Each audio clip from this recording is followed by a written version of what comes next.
ఇక కుత్బుల్లాపూర్ జీడిమెట్ల పిఎస్ పరిధిలో ఇంటి తాళాలు పగలగొట్టి చోరీలకు పాల్పడుతున్న పాత నేరస్తుడు వేణుకుమార్ను పోలీసులు అరెస్టు చేశారు.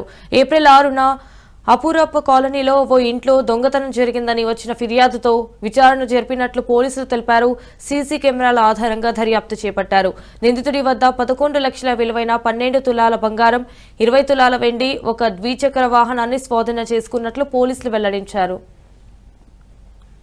దాదాపు 12 తులాల బంగారం, సిల్వర్, అలాగే 50,000 రూపాయలు క్యాష్ ను కూడా సీజ్ చేయడం జరిగింది. ఈ యొక్క కేసును చేయించడానికి సీసీ కెమెరాల ఆధారంగా ఎక్కడైతే మేము సైతం అలాగే కమ్యూనిటీ పోలీస్ సంబంధించి పెట్టినటువంటి సీసీ కెమెరాల ఆధారంగా ఆ యొక్క నేరస్తుని కదలికలను గుర్తించి అతన్ని పట్టుకోవడం జరిగింది.